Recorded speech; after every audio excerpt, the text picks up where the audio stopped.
지난 그 동학 개미들이 참 힘들었을 것 같아요. 새로운 투자를 모색할 수 있는 기회일 거예요. 걱정만 되잖아요. 네. 이거 잔금 치러야 되는데 거기서부터 시작을 한번 해보자.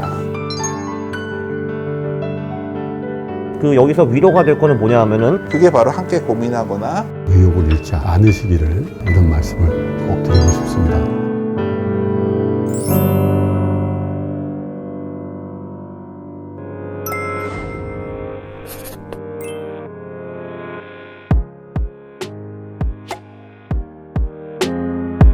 매일매일 이제 금융이나 투자에 대한 뉴스가 막 쏟아져 나오잖아요. 그렇죠. 이거를 일반인들이 막 이거를 다 숙지할 필요가 있을까? 라고 솔직히 말하면 저는 생각하지는 않는데 예전에 들었던 충고 중에 가장 재밌는 충고가 경제와 투자와 관련된 책을 0권 읽은 사람보다 한 권 읽은 사람이 제일 위험하다. 네. 막 이런 얘기들을 제가 네. 들은 적이 있고 너무 네. 공감이 가거든요. 약간 어설프게 알 때가 너무 위험하고 뭔가 그런 것 극단적인 행동들을 네. 취할 수가 있는데 너무 한쪽으로 극단적으로 막 그런 몰빵의 포지션을 하면 조금 위험하다라는 말씀이 어떻게 보면 결말이라고 할 수 있을 것 같아요.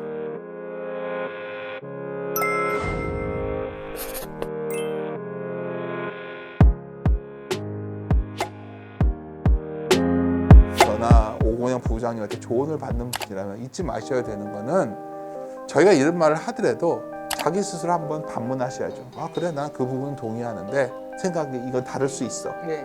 그게 바로 함께 고민하거나 네. 그런 내용이죠. 그게 습관화 되셔야 판단할 수 있습니다. 맹목적인 추정은 네. 매우 위험합니다. 특히 최근에 유튜브 생태계가 발전하면서 정말 위험한 투자 현상 중에 하나가 자신의 판단보다는 타인의 판단에 의존하려는 그거는 뭐 감히 말씀드리는데 제가 이런 것들을 가끔 대중이 싫어한다는데 투자하시면 안 될 사람들이에요. 100% 실패할 거니까 절대 판단을 내릴 수 없어요.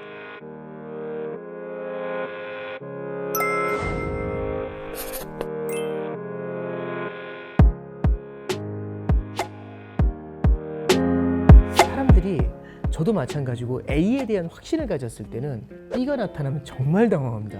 근데 알고 있으면 B, C, D가 미리 준비되어 있었으면 굉장히 자연스럽게 그 유연한 대처가 가능하거든요. 투자라는 게 굉장히 유연해야 됩니다. 네. 다소 좀 말씀을 드리면 항상 시장에는 긍정론자와 비관론자가 존재를 하게 됩니다. 재밌는 부분들은 비관론자가 돈을 벌었던 사례는 없습니다. 주시장에 이런 말이 있습니다. 긍정론자는 부를 얻고 비관론자는 명예를 얻는다는 얘기가 있죠. 그래서 너무 극단론적인 비관론은 좀 자제를 하실 필요가 있고요. 항상 시장의 중심을 잡으시면서 항상 기회를 엿보는 그런 투자의 자세를 가지고 계시면 또 다른 기회는 항상 오는 거 아니겠습니까? 그 기회를 놓치지 않는 이런 투자의 자세가 좀 됐으면 좋겠습니다.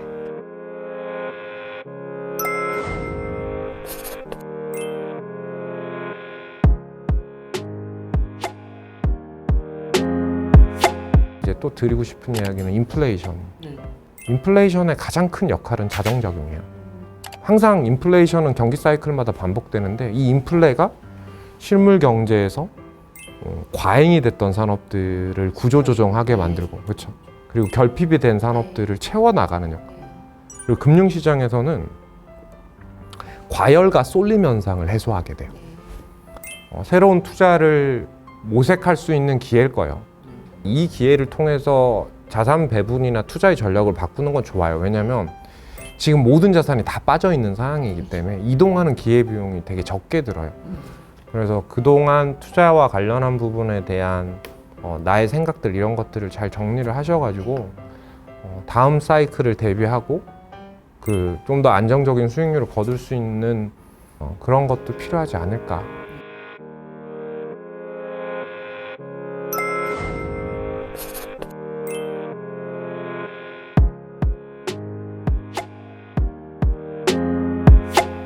저는 주식 투자라는 게 뭘 잘 사고 잘 팔아야 되기도 하지만 그냥 잘 견디는 것도 주식 투자자가 가져야 될 자질이라고 생각합니다. 투자는 버스와 같다고 생각해요. 지나고 나면 또 와요. 제가 좋아하는 경제사학자인 찰스 킨들버그라는 사람이 이런 얘기를 했어요. 친구가 돈을 버는 것을 지켜보는 것보다 나의 분별력을 흐리게 하는 일은 없다라는 거예요. 저희도 그렇죠. 사촌이 그럼요. 땅 아니, 사면 그럼요. 배 아프잖아요. 그것이 바로 버블이 만들어지는 그런 심리적 메커니즘이고 우리 마음속에 그런 속성이 있다는 것을 인정을 해야 되고 중요한 전제는 나의 생각은 있어야 돼요. 저는 지금 여러 가지 말씀을 드렸지만 시황을 고민하고 뭐 이런 거보다 참고는 하시되 내가 가지고 있는 포지션에 좀 집중하시란 말씀을 드리고 싶어요. 이 기업의 적정 가치가 얼마인지에 대해서는 나의 판단은 있어야 돼요. 물론 이 판단이 정답이냐? 정답이 어디 있겠어요. 만약에 내 생각보다 주가가 저평가돼 있다 그러면 뭐 제 생각엔 시황이 나쁘면 조울증 환자인 시장이 적정 가치보다 가격을 낮게 형성할 가능성이 많아요. 지금 보면 뭐 굉장히 싼 주식들이 많은데 그런 것들은 저는 기다림이 필요한 것이고 그 기다림이라고 하는 것도 우리가 투자자가 갖춰야 될 중요한 자질이라고 저는 봅니다.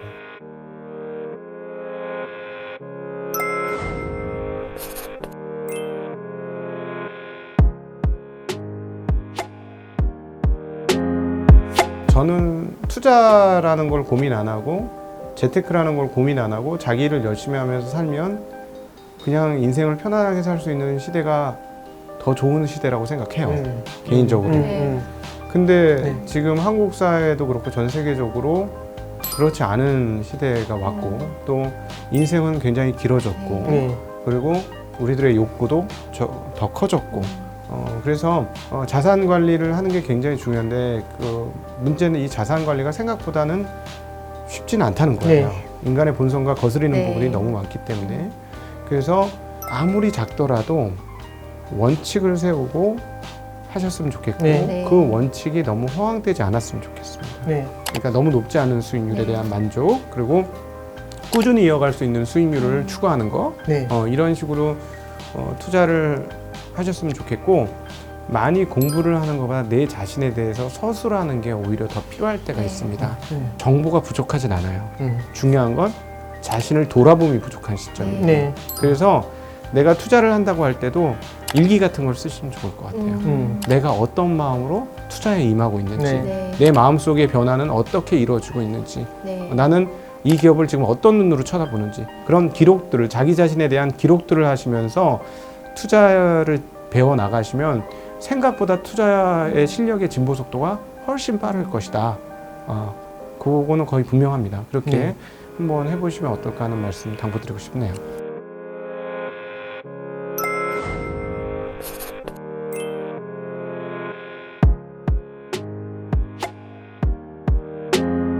사람이 과거를 돌아볼 때 후회를 많이 하잖아요. 그러면 후회보다는 평가를 하라고 얘기를 하더라고요. 그리고 이 미래를 돌아볼 때 걱정을 하지 말고 판단을 하라.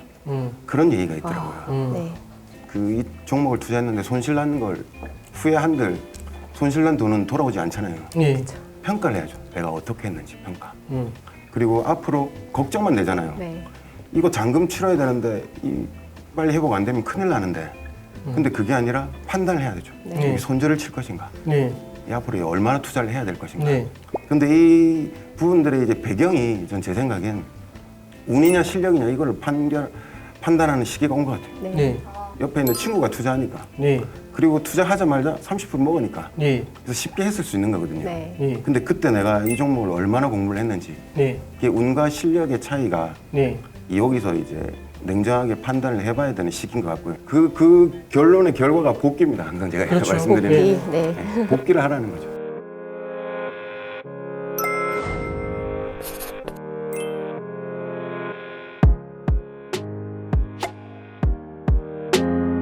지난 그 동학 개미들이 참 힘들었을 것 같아요. 왜냐하면 많은 사람들이 새로 시장에 들어왔잖아요, 그죠? 들어와서 시장이 좋았고 그때는 또 주류로 이런 방송에서 나와서 이야기하는 사람들이 야 뭐 그냥 좋은 주식 사갖고 10년 동안 갖고 가면 되지 뭐 아니면 20년 동안 갖고 가면 되지 뭐 그러니까 그렇게 안 하면은 꼭 내가 투자를 잘못하나? 내가 좀 떨어지는 사람인가? 뭐 그렇게 생각했으니까 근데 제가 생각하기에는 뭐 제가 하는 얘기도 마찬가지인데요. 그냥 참조하는 거죠. 참조하는 거고 결국 참조해서 자기만의 어떤 생각을 만들 수 있어야 돼요.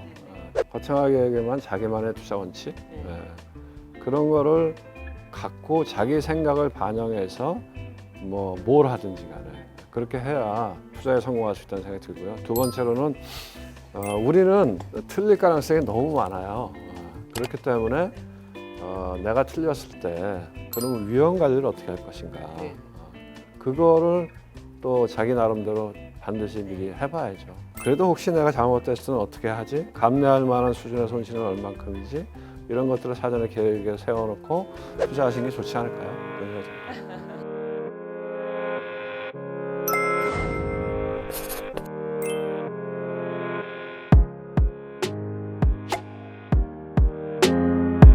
이렇게 좀 강하게 표현해 볼까요? 집구석에 앉아서 머리만 돌린다고 해서 되는 일은 아무도 없거든요. 이거 뭐 실행에 옮겨야 돼요. 막 유튜브 보면서 막 계속 뇌피셜을 돌리실 거예요. 뭐 이게 뭐 어떻게 돌아갈 것이고 막 이렇게. 근데 그래봤자 이루어질 수는 없어요. 근데 결국 시간을 써야 된단 말이죠. 우리 막 자산을 100억을 만들고 싶어요. 그 요즘 내 친구들한테 물어보거든요. 서울대 가려면 100억 벌려면 거의 다 100억 번다. 서울대 가려면 엘리트 코스로 최소한 12년을 써야 돼요. 근데 투자만 들어오면 6개월 만에 성과가 나길 바라고 1년 만에 성과가 나길 바란다. 100억 부자가 되고 싶다면 최소한 12년을 써라 라고 좀 말씀을 드리고 싶어요.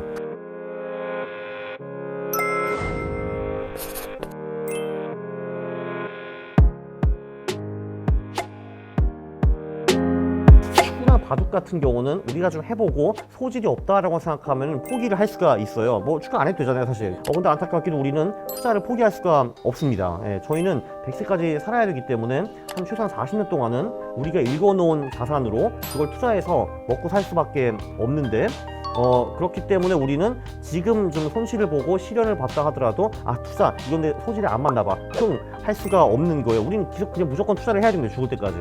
여기서 위로가 될 거는 뭐냐 하면은 그분들 중에서도 처음에는 꼴통들이 정말 많았어요. 그러니까 예를 들면 마티 슈와츠라는 분은 9년 동안 가시 투자를 하셨어요. 열심히. 그래서 다 말아먹은 다음에 기술적 투자로 넘어가신 다음에 성공을 이루셨고요.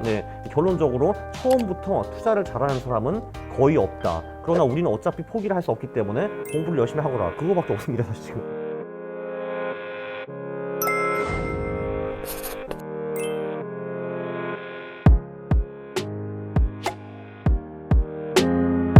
바닥에서부터 시작한다는 게 사실은 이게 이제 나중에 이거 해가지고 뭐 잘 될까라는 게 앞이 안 보인다는 느낌? 그게 되게 큰 것 같아요.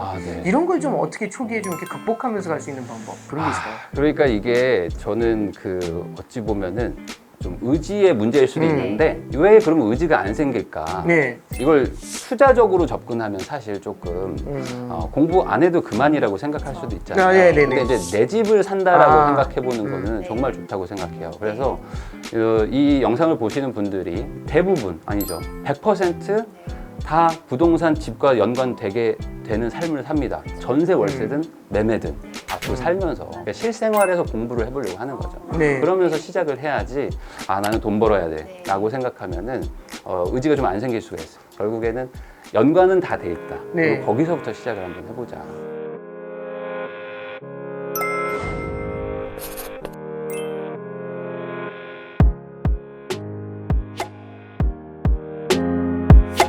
장이 너무 어려워서 저희도 방송하는데 참 송구스러울 때가 있습니다. 물론 뭐 저희가 이런저런 종목을 추천드리고 사시라고 그러진 않았어도 장이 이렇게 많이 빠져 있다 보니까 힘들어 하시는 우리 구독자 여러분들 또 투자자 여러분 볼 때마다 저도 굉장히 의기소침해지기도 하고, 그런데 이럴 때 더 힘을 내시고 더 많은 공부와 탐구를 하시는 분들과 체념과 원망으로만 일관되는 분들의 차이는 점점 더 벌어지실 거거든요.